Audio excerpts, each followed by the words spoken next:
All right, we're back for some more finishing touches on the farmhouse. Got a vanity here. It's obviously in the kitchen. That's not where it goes, but got it in. Got some lighting and ceiling fans. I've got one fan put up in the bedroom already, so I'm gonna get to work on getting the other one put up and in the living room, and then getting the vanity installed in the bathroom and the vanity light, and then we have trim over here, so I've got to get doors hung and try to get some trim up.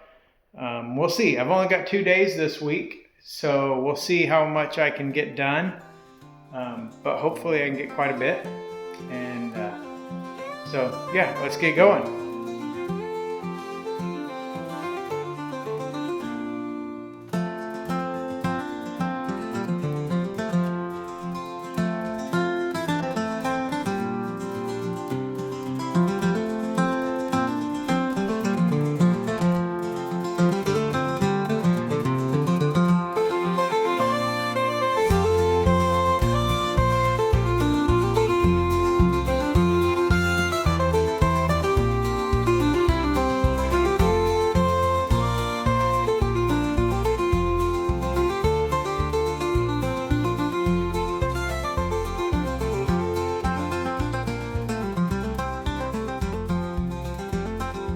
Alright, so I've got the bedroom ceiling fan up, I've got a living room ceiling fan up, and hopefully you're able to see in the video, I kind of did it 2 different ways. The one in the bedroom, I went ahead and hung the motor and then put the blades and everything on after it was hung, which is the way the directions would tell you to do it, but there's also the way I did the one in the living room where you can actually assemble the blades and put them on the motor and everything and then hang it up that way. And I've done it both ways. I kind of like doing it the way I did in the living room, just because you're not like leaning over and trying to get all those screws in place and dropping them, and so you have a bench you can work on and put the thing together and then just lift it up. And the bracket that mounts to the ceiling, if you've ever hung a ceiling fan, you may already know this, but there's a little nub sticking up that you can hook the little trim piece right there.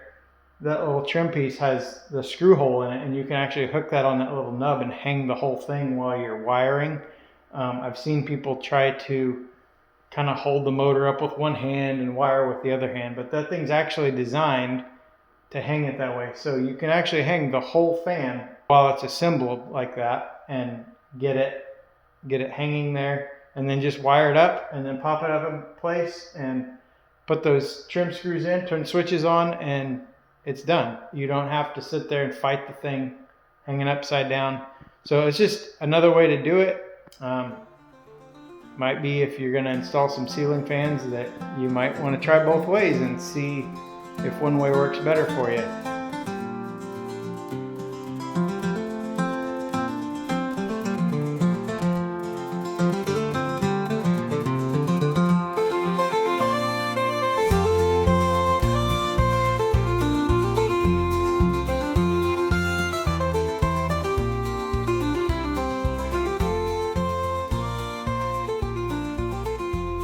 Okay, so I'm here in the bathroom and I need to put up the vanity light.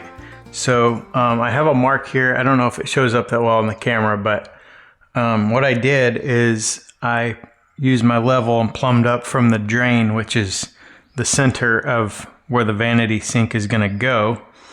And so then I measured to the top of the vanity, and then I measured up space enough for a mirror. And then I put my mark here. And so then I bought 2 different types of boxes to put in here. So when you're kind of roughing in for a vanity light, or sometimes in a kitchen, maybe like a microwave, range hood, anything like that, sometimes you don't know exactly where things are going to land.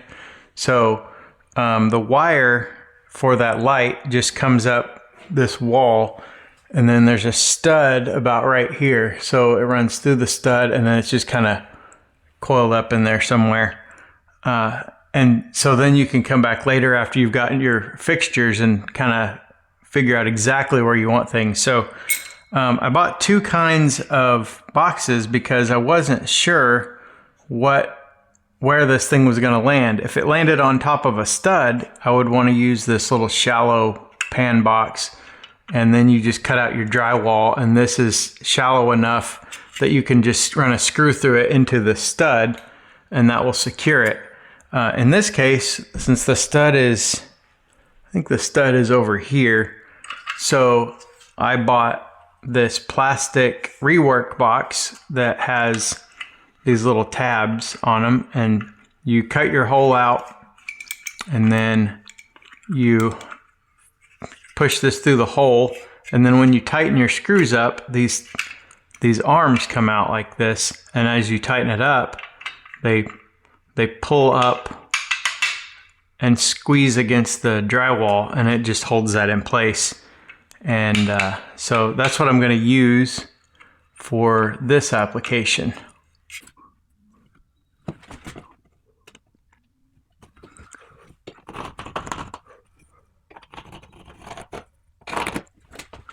You want to make sure that when you use this for a reference, if you cut the hole that size, this whole box is going to go all the way through there. So I use that for a reference, and then I'll just kind of come back and mark in about 1/8 of an inch or so all the way around. And that way there, when I put this box in the hole, it has something to catch on. And it doesn't actually have to be perfectly round. And if I had a hole saw that was the right size, that would be even better. But I don't. So I'm just doing it this way.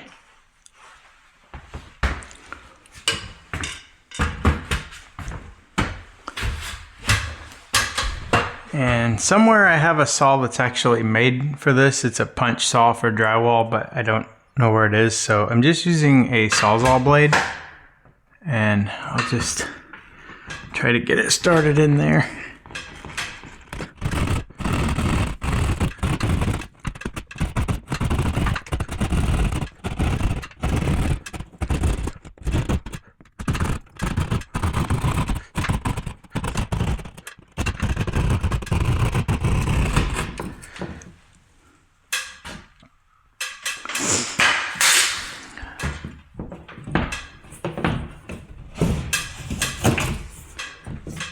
And that turned out just perfect. I kind of thought that wire was over to the side somewhere, but landed right in the middle, so that'll work.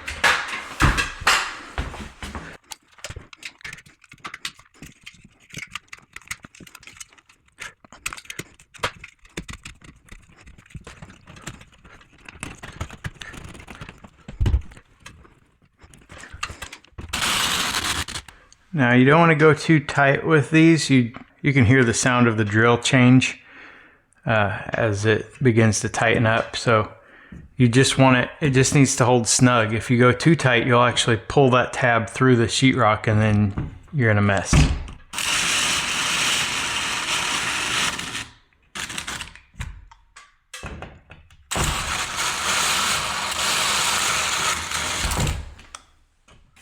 Okay, so these wall lights all mount a little bit different. Some of them you always have a plate like this, or sometimes it's just a bracket that goes across and screws into these screw holes. But most of them anymore have something like this, where you have all these different angles, where most of these boxes give you 2 sets of screw holes. So it's almost an infinite amount of ways that you can turn this thing. So it doesn't really matter if your box is in there perfectly. But sometimes your plate will have screws sticking out of it, and then, or a place for screws to stick through it. And then they stick through the front of your plate here, and you'll have a little decorative nut that fits on the end of it.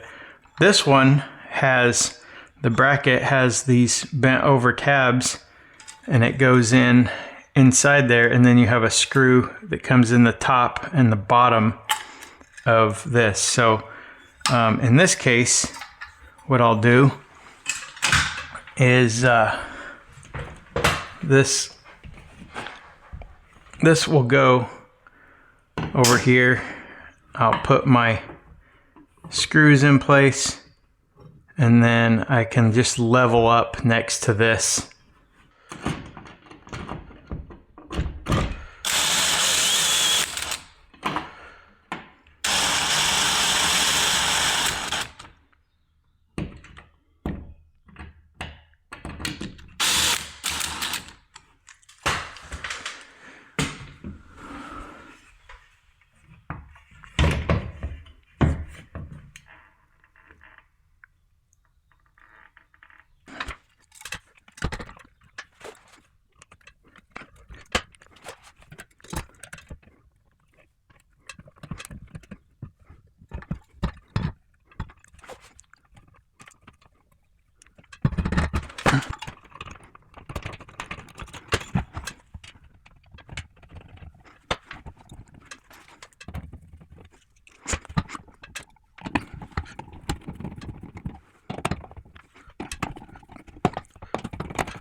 All right, and there it is. I don't have any light bulbs for it yet, and I don't have the switch hooked up yet because I need another GFCI outlet for the vanity sink, but the light's up, so I'll get the vanity moved over in place and we'll see what it looks like.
Well, we didn't get a lot of drastic changes done this week, but I'm going to walk through this way.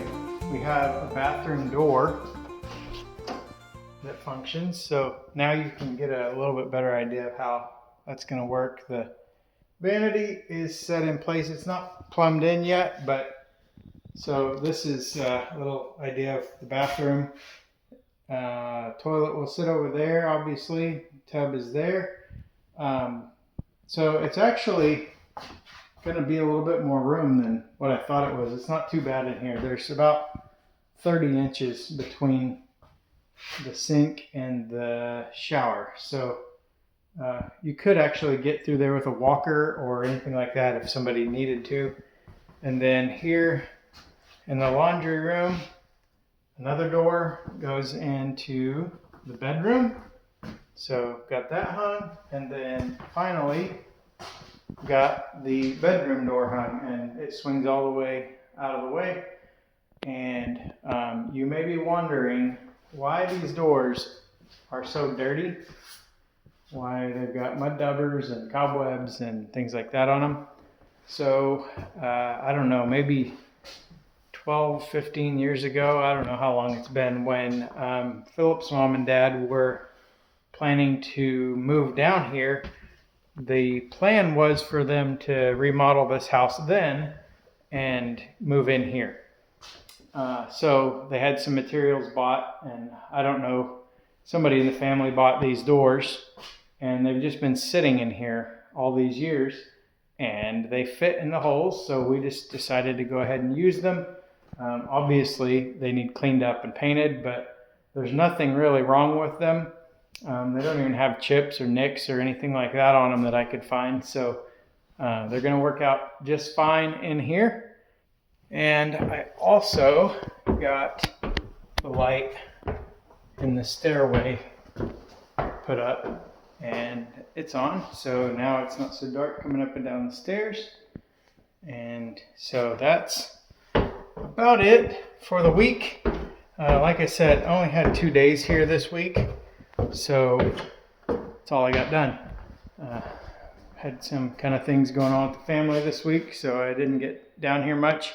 But next week I should be down here and hopefully get started on putting the trim in place. So and maybe some kitchen cabinets or something. I don't know. We haven't got those yet, but we'll see. Still plenty to do, but it's getting closer. So be sure to watch next week for the next update. And as always, thanks for watching, and I'll see you next time.